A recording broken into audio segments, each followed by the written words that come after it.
Well, hello, Facebook family, community. 2 minutes to your success. Today, Doc, I just got to ask you a question. And I know anytime I ask you a question, you have the response, and I love it. People say, millions and millions of people, not millions, but a lot, say, how is it that it is so hard for me, to not do, when I want to do something and I just don't do it. I want to do it. I know it's good. I know, and then I just don't do it. One guy says, I need a routine. I've tried for 10. Can you help me just do a routine? It'd be simple. You write down it and you follow it. But some people need, I don't know, maybe coaching. But I got a feeling that when I coach people on this, it still keeps coming up. Why? Because we didn't get to the root of the problem.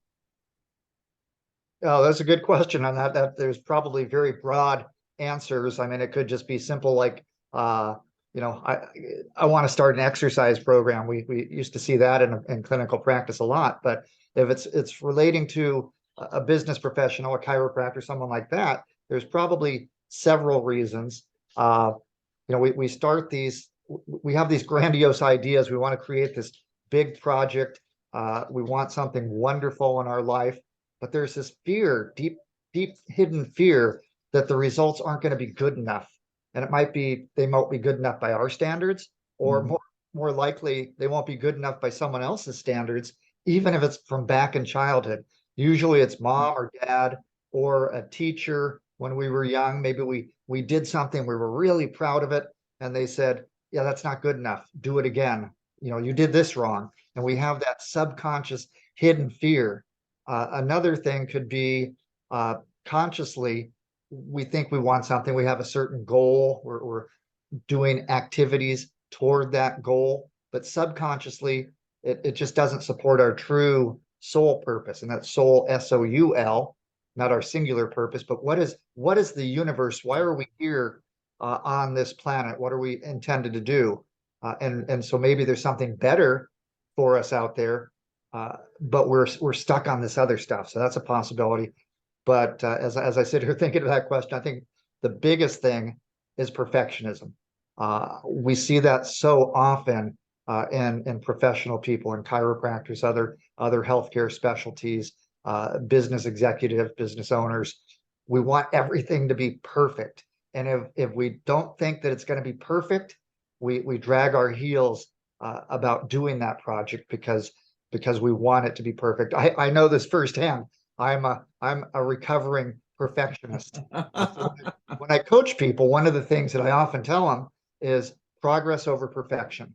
Let's just get you moving forward. You can fine tune and tweak things later, but so many people sit there, paralysis by analysis. They want to know everything that's going to happen before they even start. So just take that first step, take that leap of faith, and then you can fine tune it. And don't worry about things being perfect. No one's perfect. There were a guy about 2,000 years ago. We judge him as being perfect, but no one in 2023 is perfect. In fact, if you look at society, we certainly see evidence of that. So don't compare yourself to what you think other people's standards for you should be.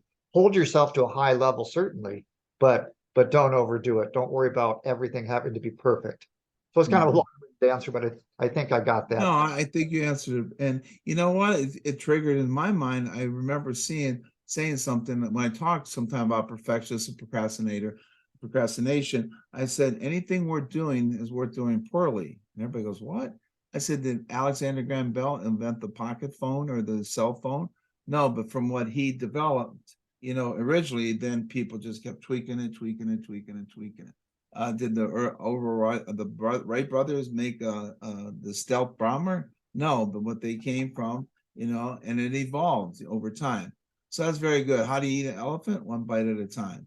Right. So, so you can create, to piggyback on that, maybe your concept and idea will be take off by someone else, like the Wright brothers and everything we've had since then. But you can become your own Wright brothers, develop something, and then follow through and redevelop perfection, a little bit more as time goes on. And that's something we should be doing every day anyway, consistently, is redoing our policies, our procedures, how we do things, why we do them, in personal and professional lives. Right, right. And I tell you what, coming from the kind of family I did and all the help, I wish I would have had you help me years ago. I was helping Dr. Sigafus' son Don do a screening outdoors. And it's back in the days when you had A and B and short one, and you had to put the pipes together, then put the, and I said, you know what? I told my wife, I says, man, all the screenings I'd done, I wish I could just take like an umbrella and pop it up. Well, we have those pop-ups, just pop right up. I don't know. I would be it'd be on the beach, in some, condo. But anyways, well, thank you very much. And once again, we urge you, please, call for, initial, what are you going to do for the family, your family? What would you do for the people out there listening that they hear our video? But we want to offer them just a chance to talk to me. We do a one-on-one Zoom call just like this. And each case is unique, so there's no package. It's all one-on-one.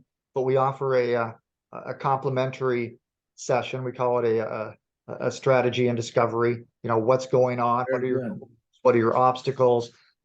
And we can kind of work together to see if it's going to be a good fit. Wow, I like that. To do that, just like in clinical practice, I always have that complimentary consultation with the new patients. And this is just a chance to talk. It's not a sales pitch, nothing like that. It's just, here's what I do, here's what you got going on. Is it a fit or not? Right. Yeah, definitely. But believe me, if it was a sales pitch and he's not like it, I've known him for like 3 years now, and I met him 25 years ago, but been working closely. I would not endorse him. And I truly, if you trust me, give him a call. All right. Take care. Thank you, Doc. And we'll see you. Hey, we're going to just do another one here and probably post it a little bit later. And it's going to be on how do I respond? Why do I respond in different situations, and how can I do that better? And that's, I think everybody does. They respond. And then once you respond, it's like that toothpaste. Once you squeeze it and the toothpaste comes out, you can't put it back in. So we need to respond better. All right. Take care, Doc. We'll see you. And we'll thank you for listening.